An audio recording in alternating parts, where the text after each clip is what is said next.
Hey everybody, welcome to Body Doc. Today we're going to talk about intermittent fasting, fasting in general. And it's really sort of the de rigueur right now. I mean, everybody's talking about fasting.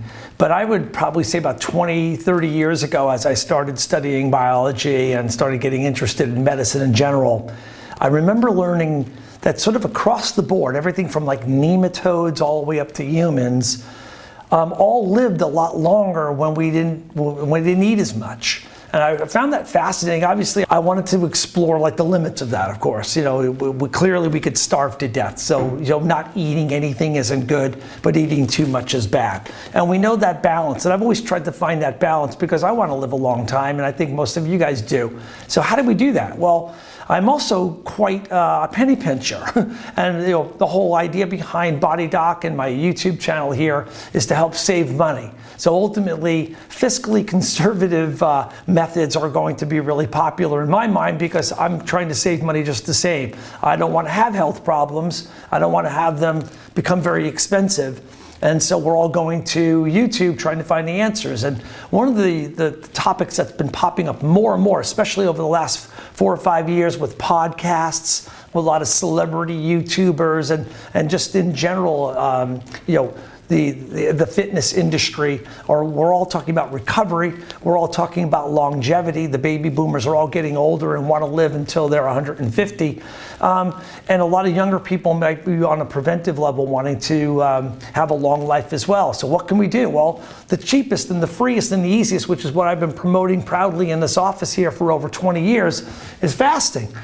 I tell all my patients, and have for a long time, I say, stop all the supplements, stop all the stuff that you're putting in. There may be some value to certain types of regimens of vitamins and minerals and stuff like that, but I find most of it a complete waste of time and money.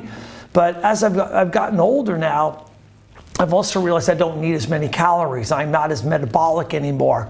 I am not building more cells. I'm breaking down. I'm slowly dying.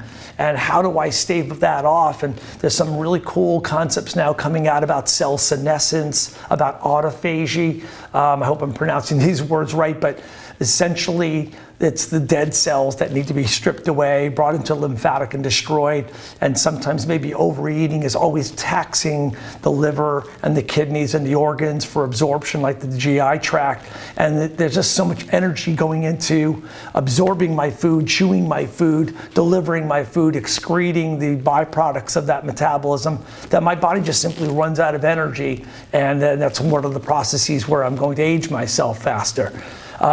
But the simple free thing about fasting, it's an age-old methodology for health. I think the humans probably saw very early. It became very much part of some of the cultures of doing a fast, of the cleansing experience. So it's sort of got a little bit of a metaphysical, spiritual element to it. But embrace it. The beauty is it's free.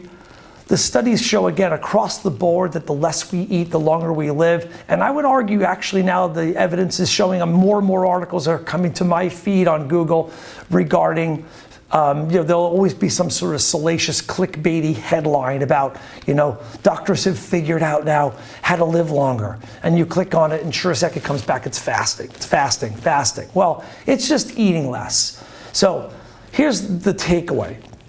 You get the food with a high nutritional value. So the reason why we're all told to eat the salads is that there are lots of vitamins and minerals, but low calorie.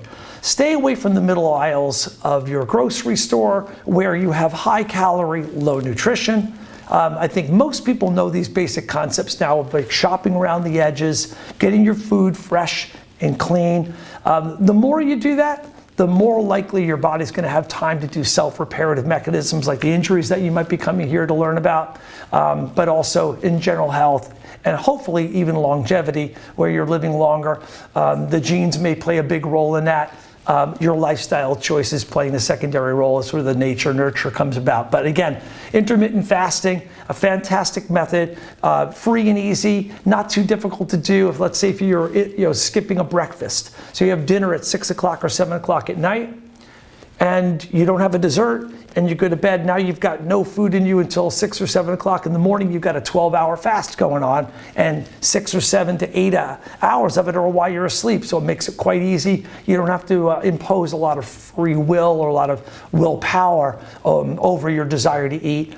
Certainly look at the triggers for why you're eating, whether or not it's for hunger or if it's for emotional reasons. And really explore yourself and learn why you eat, not just what you eat, and cut back on how much you eat. You're going to live a lot longer. Your injury is going to get better, and overall, we're learning more and more and more that the key to this is really free and easy. Fast.